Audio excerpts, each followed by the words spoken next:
예, 오늘은 나는 부름받은 선교사입니다라는 제목으로 좀 함께 말씀을 나누고 또 생각해보고 영혼에 담았으면 좋겠습니다.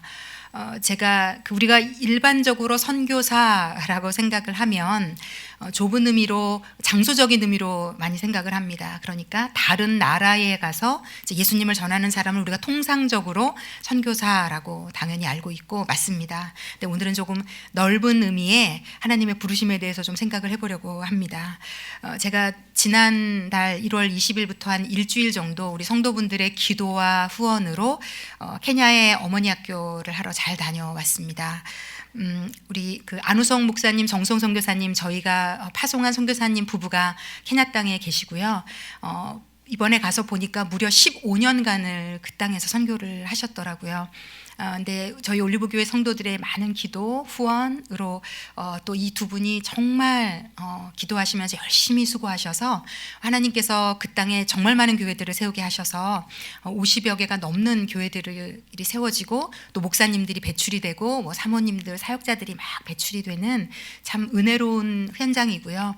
그래서 이제 그곳에 가서 한 60여 분 정도 되는 이제 목사님들, 사모님들, 또 여자 목사님들, 찬양 리더들 뭐 이런 분들 한 60여 분들과 함께 3박 4일 동안 귀한 시간 가지고 왔습니다. 여러분이 한 분당 5만 원 든다고 광고 들으시고 정말 많은 분들이 후원해 주셨습니다. 정말 너무 감사드리고요. 이분들이 하루에 한 끼도 제대로 간신히 먹는 분들도 많고요. 집이라 함은 이렇게 겉으로 울타리는 쳐져 있지만 이제 안에 들어가면 흙바닥 같은 곳에서 주무시고 이런 열악한 생활을 하시는 분들이 정말 대부분입니다. 그런데 이런 분들이 그 GMI 신학교라는 보니까 그 LA의 은혜 한인 교회에서 케냐에 세운 신학교인데 여기에 이제 기숙사도 있어요. 그래서 여기서 이 현대식 건물에서 매일매일 이 사모님들이 밥하고 막 챙기느라고 예배도 제대로 못 드리는 분들인데 그 현대식 건물에서 수도꼭지를 틀면 물이 콸콸콸콸 나오는 물 길어다가 쓰시는 분들이거든요. 그게 얼마나 이분들한테는 큰 은혜였든지 그 신학교 뒤쪽에 빨랫줄이 수도 없이 있는데 거기 매일매일 빨래를 하셔가지고 이분들이 내가 언제 또 이런 콸콸 나오는 물을 만나랴 막 이런 마음이신 것 같더라고요. 그래서 매일매일 빨랫줄 위에 빨래가 그득그득 하더라고요. 그래서 얼마나 이분들은 행복하셨을까. 우리는 감히 상상할 수 없는 삼시세끼 밥을 먹고 좋은 곳에서 자고 찬양하고 기도하고 은혜 받고 누군가를 섬기기보다 섬김 받으면서 여러분들의 후원 덕분에 정말 이분들은 3박 4일의 천국 같은 시간을 보내시고 가셨습니다. 그래서 정말 너무 감사를 드리고 제가 도착하는 날 보니까 안우성 목사님이 그러시더라고요. 어떤 사모님이 이제 사모님 남편 되시는 목사님이 연락이 왔는데 우리 부인이 너무 지금 거기 가고 싶은데 700원 차비가 없어서 참석을 못하겠다. 이제 참석을 못한다고 연락을 하셨다고 하더라고요. 그래서 안우성 목사님이 내가 돈 보내줄 테니 빨리 사모님 보내라. 그래서 이분이 마지막에 송금 받고 차비가 돼서 이제 오셨거든요. 근데 그 사모님도 정말 은혜 많이 받고 돌아가셨습니다. 그래서 여러분들이 한국 땅에서 하신 헌금이 멀리 케냐 땅에 누군가에게 천국을 누리는 시간이 되었음을 좀 전해드립니다. 네. 자, 뭐 보통 이제 지금 제가 이렇게 전해드린 대로 우리가 알고 있는 안우성 목사님, 정성 선교사님은 케냐 땅에 이 땅에서의 모든 삶의 터전을 버리고 그 땅에서 선교사로 살고 계시고요.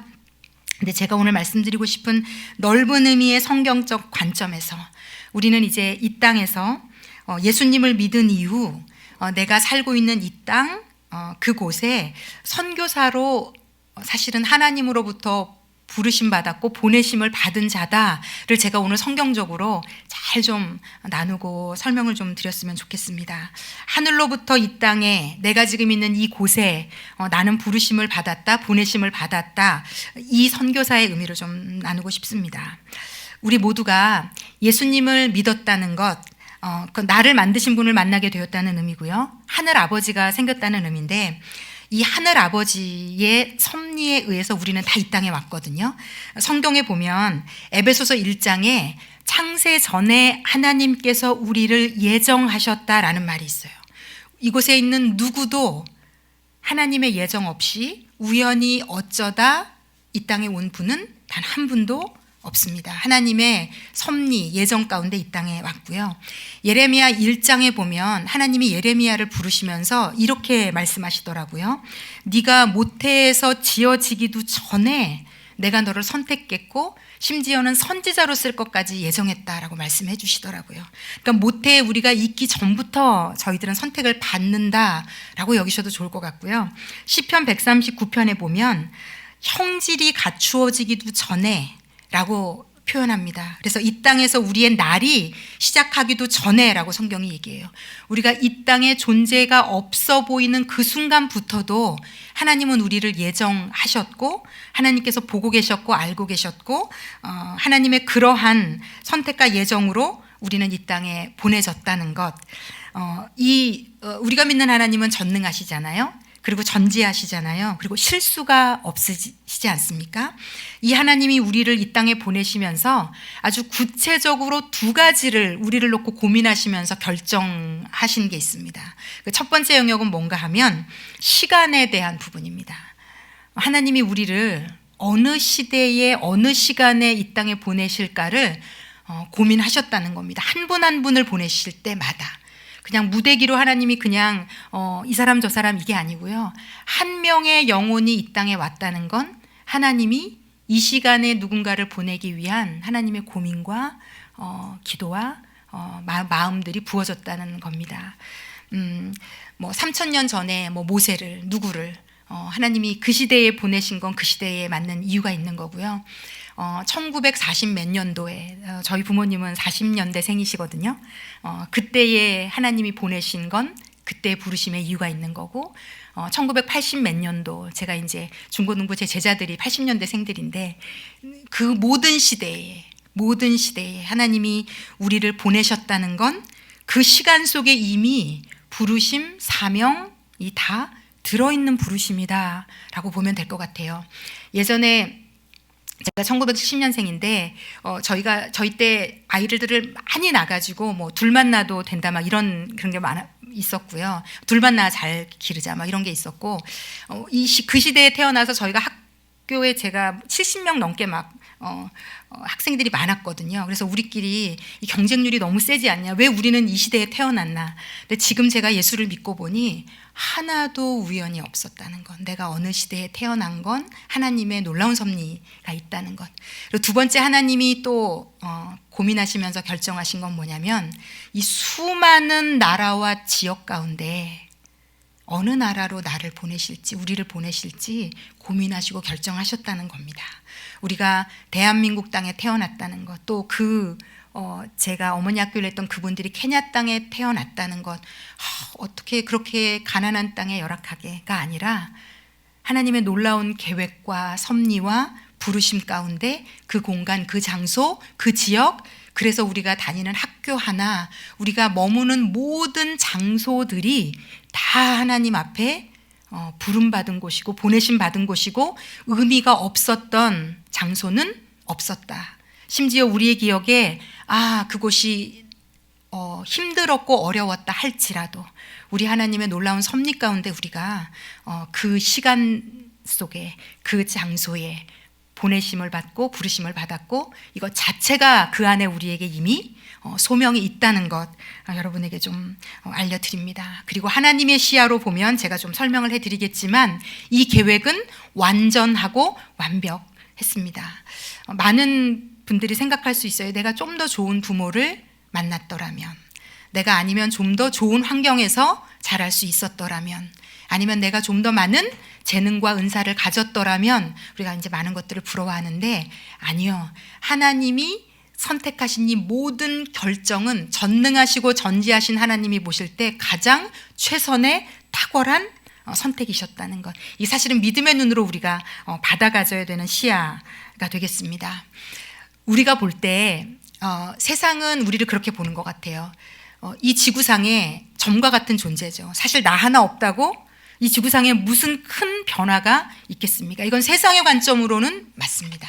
그런데 우리 하늘 아버지의 관점으로는 전혀 그렇지 않아요. 왜냐하면 아까도 말씀드렸지만 하나님은 우리 한 명 한 명을 보내실 때 고민하셨고 하나님의 예정과 섭리와 계획과 목적과 뜻 가운데 이 땅에 보내셨고 봤거든요.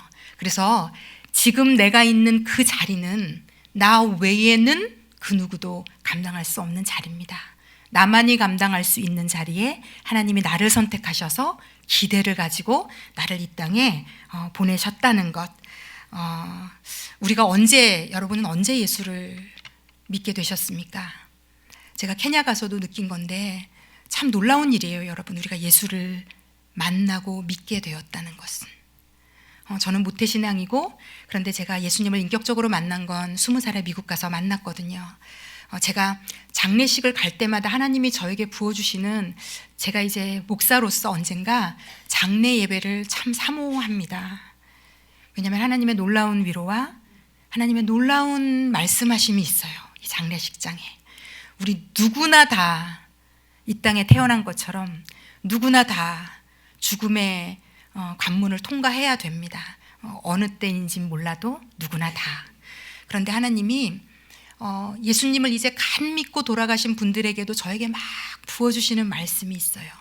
제가 그때마다 은혜 많이 받는데, 예수님 믿은 지 얼마 안 되고 돌아가신 분 장례식에 제가 갔을 때인데, 일명식도 없는 저희 성도분의 부모님이어서 갔을 때인데, 하나님이 내가 일생 동안 저를 찾았고 두드렸고 저가 예수 믿게 하려고 수많은 사람들을 기독케 하고 찾아가게 하고 일하셨다는, 내가 저를 정말로 이 땅에서 원 없이 사랑했다라고. 근데 이 마음을요, 장례식장에 갈 때마다, 말씀을 준비할 때마다 하나님 저에게 부어주세요. 그러니까 여러분이 예수를 믿었다는 건 하나님의 말도 못하는 노력과 중보와 수고와 애씀과 일하심 가운데 우리는 예수님을 만났습니다. 그래서 이 예수 만난 것이 결코 작은 일이 아닙니다. 지금도 이 땅에 이 예수를 받아들이지 못해서 죽어가는 영혼들, 죽음을 통과할 때 천국이라는 곳으로 옮겨가지 못하는 영혼들이 얼마나 많은지 모릅니다. 하나님의 놀라운 섭리, 수고, 애씀 가운데 우리는 예수를 만난 겁니다. 이것 자체가 놀라운 축복이고 감사고 은혜가 됩니다. 자, 우리가 예수님을 믿고 나면 그 다음에 우리 안에 성령 하나님을 하나님이 보내주십니다. 그래서 우리 안에는 지금 성령 하나님이 살고 계십니다. 이건 동일해요. 그래서 하나님의 은사는, 그리고 하나님의 어떤 성경에 문화 이야기가 나오는데, 문화는 동일하게 나누어진 것을 얘기하거든요. 어떤 은사나 재능은 조금씩 다를 수 있잖아요. 근데 문화는 동일하게 한 문화씩 다 나눠줍니다. 동일하게 우리가 예수를 믿으면 성령님을 선물로 받습니다. 우리 안에 하나님이 와 계십니다. 그런데 이 하나님은 우리에게 무언가를 하시거든요. 빌립보서 2장 13절 말씀 잠깐 비춰주시면, 네, 빌립보서 2장 13절 말씀 우리가 다 함께 한 목소리로 읽겠습니다. 너희 안에서 행하시는 이는 하나님이시니 자기의 기쁘신 뜻을 위하여 너희에게 소원을 두고 행하게 하시나니. 아멘. 우리가 모두 다 하늘로부터 보내심을 받은 자기 때문에 우리가 예수를 만나면 우리의 영이 깨어납니다. 그리고 성령님을 통해서 우리가 끊임없이 하나님께서 우리에게 소원을 두고 행하게 하세요. 우리가 예수를 믿게 되면 소원이 생깁니다. 영혼에 우리 공통의 소원도 생기고요, 각자가 가지고 있는 소원들이 생겨요. 그래서 하나님이 끊임없이 그 소원으로 우리를 부르십니다. 우리는 단 한 사람도 이 땅에 잘 먹고 잘 살고 편안하기 위해서 보내진 사람은 없습니다. 하나님의 소원을 가지고 그 소원을 이루기 위해, 그 크기는 우리가 결정할 수 있는 문제는 아니지만 우리 각자 안에 하나님의 소원이 있습니다. 그 소원을 하나님이 끊임없이 우리를 통해 이루기를 원하고 계십니다. 그래서 우리의 인생은 두 부류로 갈릴 수 있어요. 그 소원을 이 땅에 행하고 사는 삶과 그렇지 않은 삶으로 나뉠 수 있다는 것. 저는 저와 여러분이 그 소원을 두고 행하게 하시는 하나님의 소원을 따라 사는 인생이 되기를 진심으로 축복합니다. 예. 자, 그런데 또 우리가 오늘 본문 말씀 사도행전 1장 8절 다시 한 번만 좀 비춰주시면, 그 성령이 우리에게 임하시면 하나님이 이런 말씀을 주세요. 오직 성령이 너희에게 임하시면, 누구나 예수 믿는 자에게 성령이 임하시거든요.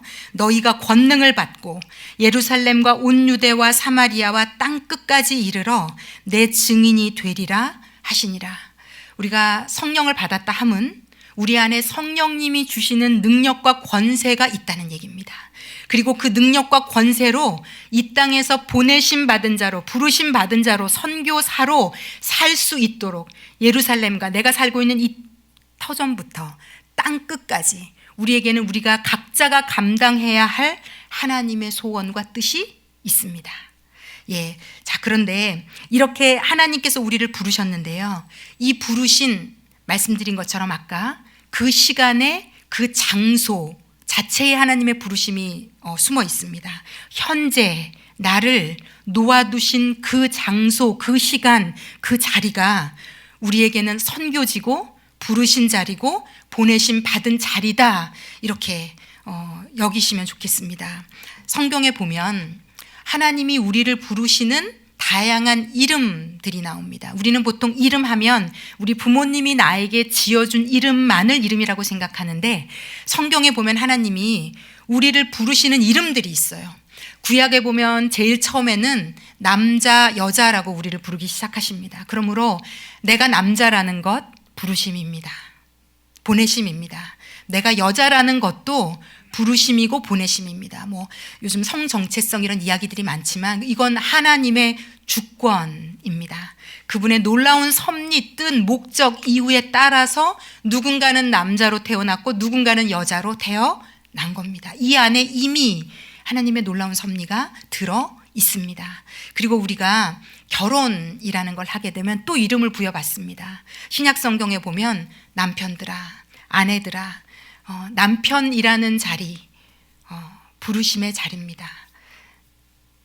아내라는 자리, 하나님의 부르심의 자리입니다. 그래서 하나님이 끊임없이 남편과 아내의 하나됨을 성경은 이야기하고 있습니다. 그리고 이것의 확장판이 교회라는 공동체가 됩니다. 그래서 끊임없이 우리는 이 교회라는 공동체 안에서 나와 다른 누군가와 하나 되는 것을 또 배워가고 훈련받고 있습니다. 그래서 또 부모, 아비들아, 부모들아, 자녀들아, 종들아, 상전들아, 하나님이 우리에게 부르신 부르심의 이름들이고 자리입니다. 내가 다니는 직장, 내가 머무는 학교, 내가 부모됨, 그리고 내가 자녀 되었다는 이 모든 것은 하나님이 나를 부르신 자리예요. 그 자녀로, 부모로, 아내로, 남편으로 살아가면서 우리는 예수를 만나고 그 부르심을 훈련받고 연단받고 선교사로서 이 땅에 드러낼 수 있도록 끊임없이 하나님이 우리를 훈련하고 그 선교지에서 사용하십니다. 꼭 해외에 나가야지만 선교사로 쓰임받을 수 있는 것 아닙니다. 우리는 지금 내가 머문 이 자리에서 부름 받은 겁니다. 그 가정에 부름 받은 겁니다. 이 교회에 부름 받으신 겁니다. 그러므로 그 자리를 소홀히 여기시지 않기를 진심으로 축복합니다. 우리가 그 자리를 지키려고 하나님 앞에 무릎 꿇으면 오직 성령이 임하시면 너희가 권능을 받고 하나님의 능력을 경험하시게 될 겁니다. 왜? 하나님이 보내셨잖아요. 그래서 그 일을 감당하도록 은혜와 지혜와 능력과 필요, 때를 따라 돕는 것들을 하나님께서 부어 주실 겁니다. 자, 그러면 우리에게 질문이 있을 수 있습니다. 그러면 목사님, 왜 어떤 사람은 태어날 때부터 더 좋은 부모를 만나기도 하고 더 좋은 환경에서 자라기도 하고, 어떤 사람은 태어나면서부터 별로 좋지 않은 부모를 만나기도 하고, 열악하고 가난하고 어려운 환경에서 자라기도 하고, 굉장히 불공평하지 않습니까? 똑같이 부르심 받고 보내심 받았는데 왜 누군가의 환경은 더 좋고 누군가의 환경은 더 열악합니까? 하나님은 혹시 불공평하신 분은 아니신가요? 라는 질문이 우리 내면의 마음 가운데 충분히 있을 수 있습니다. 성경에 보면 출애굽기 20장 17절에 이런 말씀이 있습니다. 10계명 중에 10번째 계명인데요. 우리 다 함께 한 목소리로 한번 읽어보겠습니다. 내 이웃의 집을 탐내지 말라. 내 이웃의 아내나 그의 남종이나 그의 여종이나 그의 소나 그의 낙이나 무릇 내 이웃의 소유를 탐내지 말라. 자, 아멘 하셨지만 사실 우리의 그 옛 자아의 의미로 본다면 왜 하나님은 다르게 주셔놓고 탐내지 말라고 하시나? 처음부터 똑같이 주시면 우리가 안 탐내고 좋지 않나? 이런 생각 할 수 있습니다. 저는 어릴 때 그런 생각 진짜 많이 하면서 자랐거든요. 교회에 다녀서 시키는 대로 다 했지만 마음에 감출 수 없는 질문들이 있었어요. 왜 나는 더 제 친구들 아빠를 보면서 너무 부러웠거든요. 그런데 제가 50년 넘게 이 땅에 살면서 알게 된 게 있어요. 모든 사람에게는 저마다의 결핍, 어려움, 모자람, 연약함이 있다는 거예요. 그 내용과 주제만 다를 뿐이지 모든입니다. 이건 100%. 왜냐하면 하나님은 우리를 그렇게 부족한 면이 있게 만드셨습니다. 왜냐하면 예수님으로 어차피 채워져야 되기 때문에 우리에게는 부족함, 연약함, 결핍이 있습니다. 이걸 인정하셔야 돼요. 자, 그렇다면 이 부족한 결핍, 연약함을 누구는 크고 누구는 작은 걸 어떻게 해결하란 말이냐? 우리가 다 이런 경향들이 있긴 해요. 누구는 저 집 아들이 부럽고, 뭐 누구는 저 집 남편이 부럽고, 누구는 저 사람의 건강이 부럽고, 누구는 저 사람의 돈이 부럽고, 각자가 다 다른 영역에 갑자기 제가 재밌는 생각이 나네요. 아들 중에 최고의 아들은 남의 집 아들이라는 얘기 들어보셨습니까? 네. 네, 남의 아들은 그렇게 친절하고 좋더라고요. 네, 우리 집 아들만. 네, 이게 다 인생이라는 게 그런 겁니다.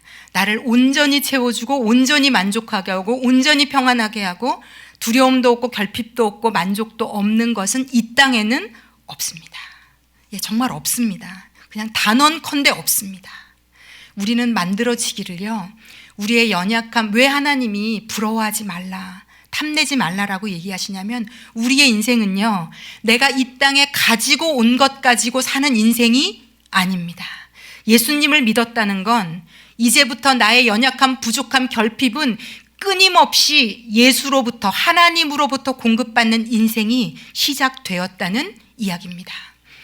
제가 주변에 예수 믿는 사람들을 보며 은혜 받고 감동받는 건 다 그런 이야기들입니다. 저 사람 분명 없는데 예수님으로 채움받고 예수님으로 채워지고 예수님 때문에 극복하고 예수님 때문에 다르게 사는 사람들을 볼 때 우리가 와, 저 사람 진짜 예수 믿는 사람이구나, 다른 사람들과 세상 사람들과 다르구나. 그리고 하나님은 우리를 그렇게 사는 자로 만들기를 간절히 원하십니다. 그러므로 여러분, 나에게 내 배우자 만족지 않을 수 있고 내 자녀 하나님 좀 쉬운 애를 주시지, 이런 얘기 엄마들한테 정말 많이 듣거든요. 내 애가 가장 어려운 애라고 여겨집니다.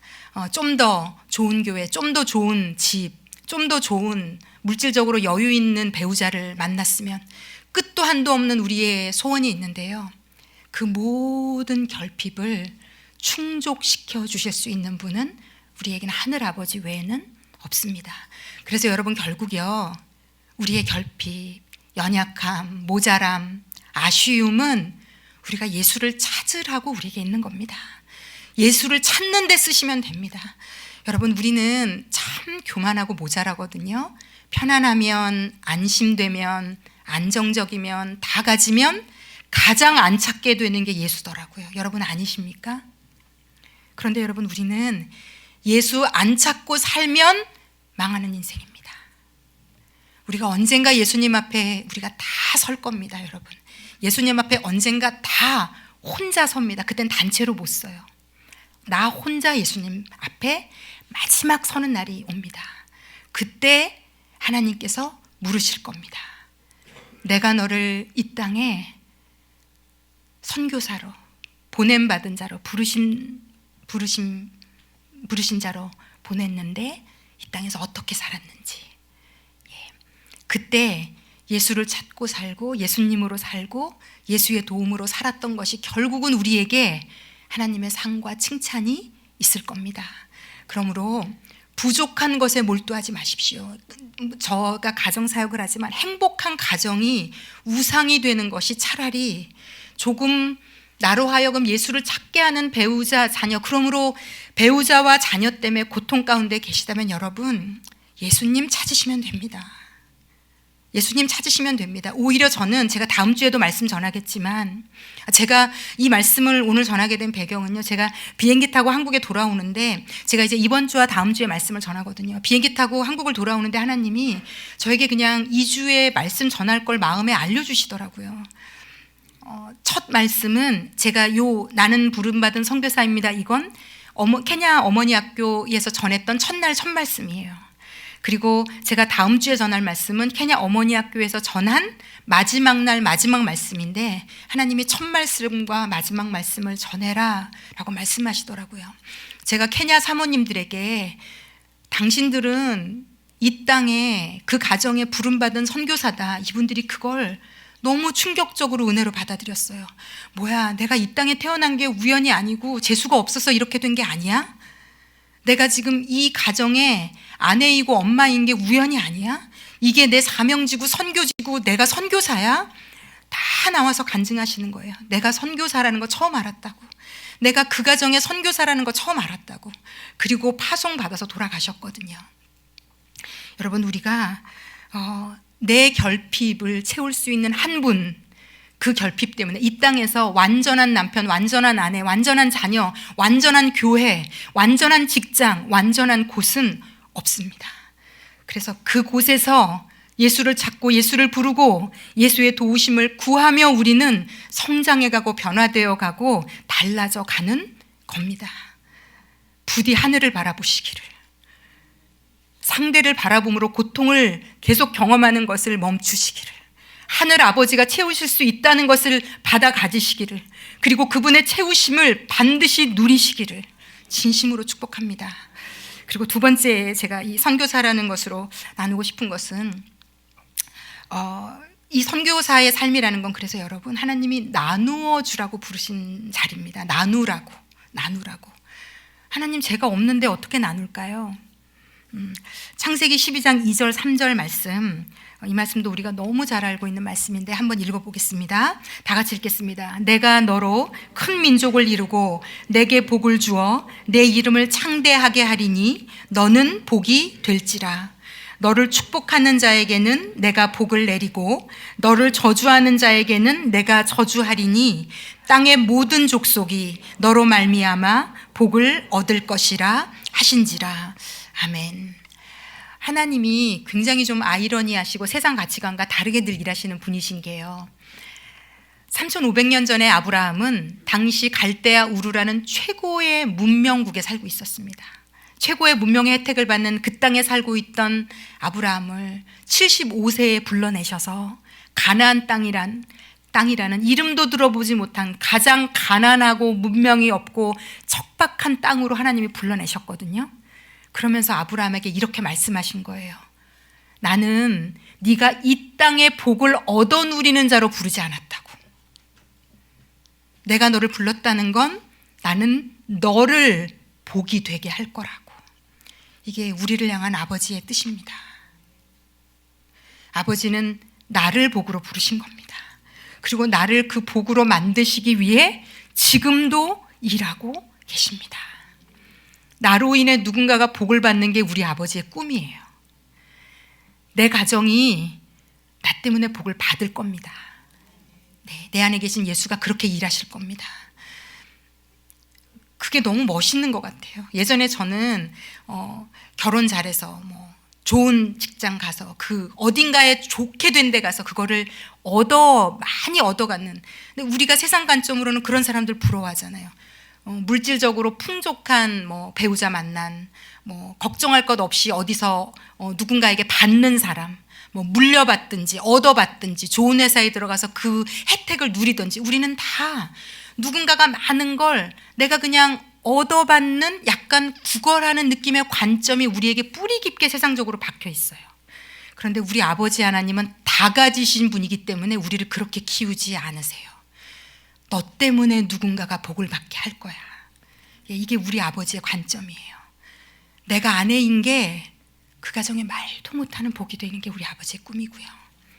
내가 남편인 게 그 가정에 복이 되는 게 우리 아버지의 그 이름을 주신 섭리예요. 내가 그 가정의 자녀인 게, 저는 우리 부모님이 특히 어머니가 늦게까지 예수님을 모르셔서 평생 제 동생하고 울면서 기도했거든요. 우리 어머니 예수 진짜 잘 믿게 해달라고, 예수 믿어도 정말 잘 믿게 해달라고, 예수님을 사랑하고 전하는 자로 살게 해달라고. 80이 넘으신 저희 어머니에게 제가 2달 전에 처음 간증을 듣고 제가 정말 눈물을 흘렸어요. 저희 올리브교회도 기도해 주신 분들이 있기 때문에 저희 어머니 예수님 잘 믿는 거 함께 기도해 주신 많은 분들이 있는데 이게 기도가 열리셨더라고요. 처음이에요. 저희 어머니가 자녀들을 위해서 나라와 열방을 위해 기도를 시작을 하셨더라고요. 그럼 저에게 간증하셔서 제가 눈물을 흘리며 좋아했더니 그렇게 좋니? 그러시더라고요. 그래서 내가 네, 너무 좋아요.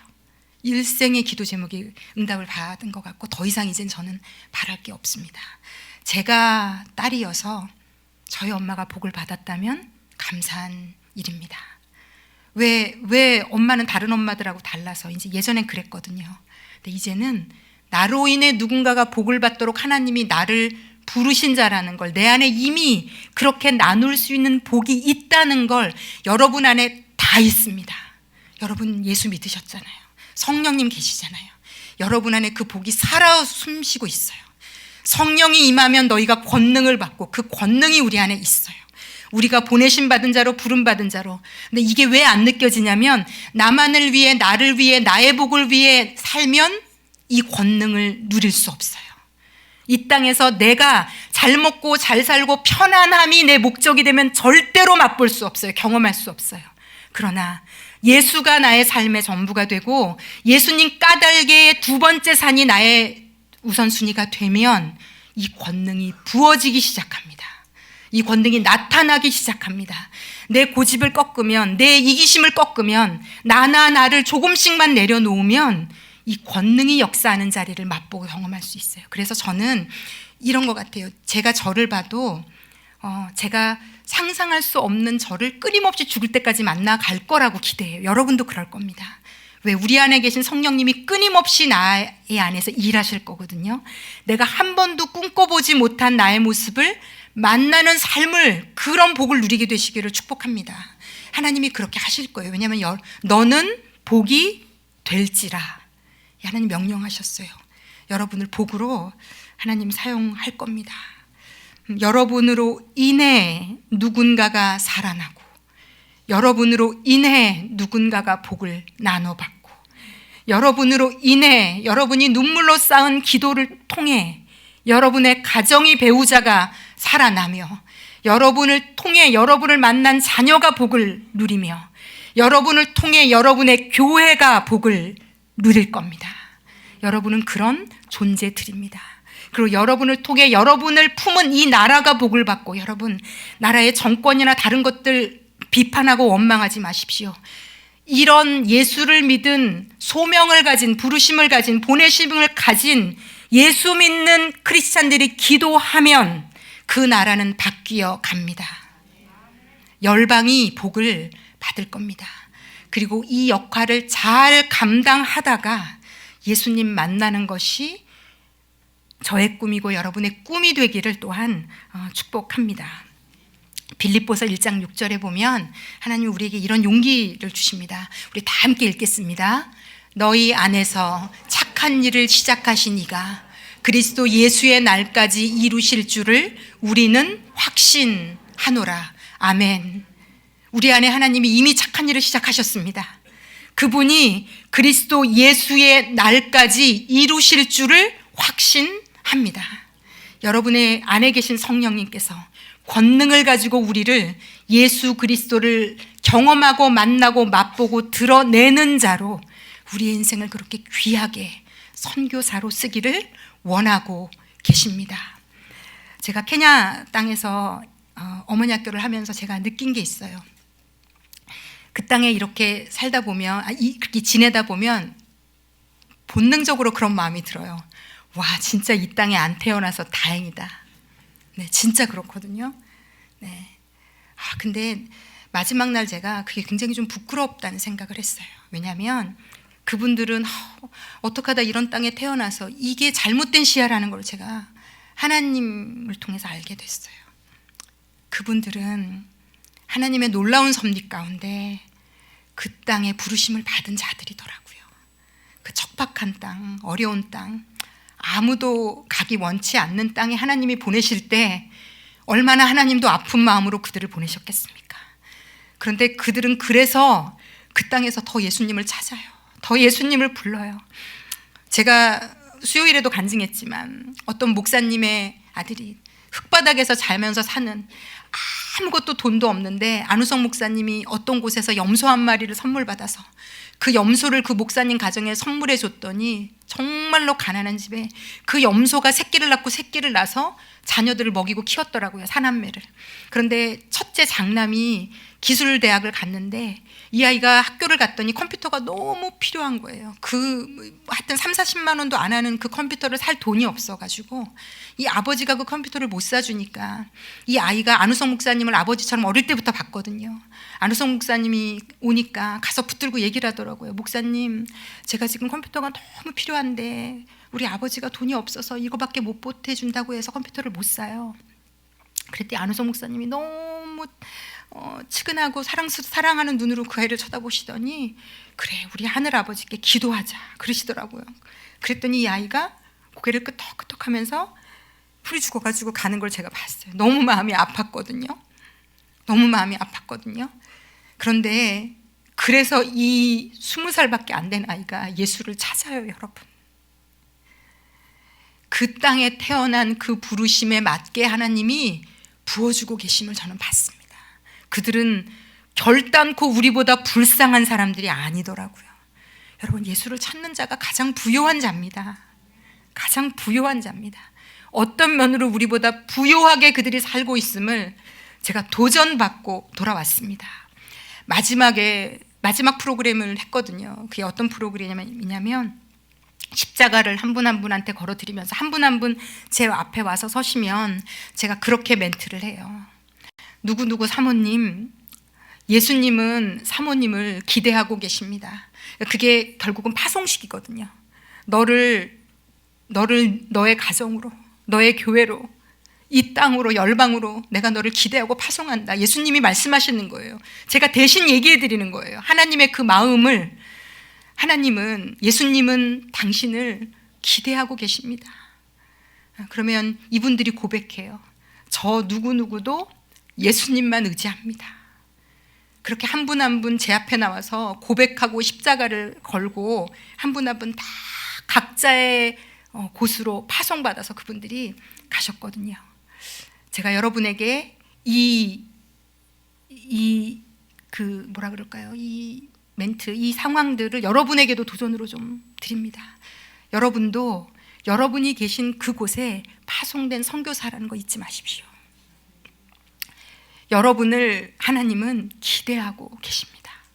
여러분을 예수 믿게 하시고 여러분의 안에 살아계신 그 성령님이 여러분이 있는 그 터전, 그곳이 어느 곳이든 여러분이 밟는 땅마다 여러분을 통해 누군가가 복을 받기를 하나님 간절히 소원하시며 기대하시며, 보이지 않는 하나님, 그러나 간절히 애타게 하나님 하늘에서 우리를 응원하고 계시고, 예수님은 하나님 우편에서 우리를 위해 중보하고 계시고, 성령님은 말할 수 없는 탄식으로 우리를 위해 기도하고 계시며, 누군가를 불러 우리를 위해 기도하게 하고 계시는 분이 우리 아버지 하나님이십니다. 그러면서 그 아버지가 우리를 매일매일 파송하고 계세요. 예수님은 우리를 기대하고 계십니다. 그 예수님 앞에 저도 예수님만 의지합니다. 이게 우리의 인생인 겁니다. 예수님만 의지하며 살 수 있는 인생이 복받은 인생입니다. 조금 물질이 없어도, 조금 연약해도, 조금 부족해도 예수님이 전부로 보이면 최고의 복을 누리는 자라는 거, 그 최고의 복을 여러분에게 드립니다. 그 최고의 복을 삶에서 누리시다가, 그 복을 나누시며 사시다가 언젠가 하나님이 부르시는 그날 예수님 앞에 서시기를, 복으로 이 땅에서의 삶을 살아내시기를, 여러분을 선교사로 부른 아버지 하나님의 마음에 합한 자로 살아가시기를 예수님의 이름으로 축원합니다. 아멘, 아멘. 기도하겠습니다. 기도하실 때, 아버지, 저 예수 믿게 해주셔서 감사합니다. 우리 아버지께 감사합시다. 가장 큰 축복입니다. 자녀가 되는 권세를 주셨으니 우리는 이미 권세받은 자입니다. 하늘 아버지를 아버지로 둔 영광을 누리는 자입니다. 감사합니다. 감사합니다. 아버지, 예수 믿고 나니 성령이 오셨고 성령의 권능을 입은 부르심 받은 자, 보내심 받은 자임을 이제 알게 되었습니다. 그냥 살지 않게 하여 주시옵소서. 그냥 살지 않게 하여 주시옵소서. 그 권능을 덧입고 복으로 살게 하여 주시옵소서.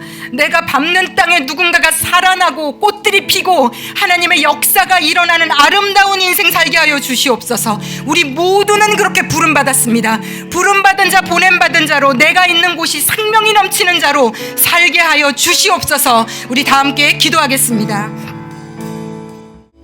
사랑하는 하나님 아버지, 이 세상 최고의 복, 예수를 믿는 복을 받게 해주셔서 고맙습니다.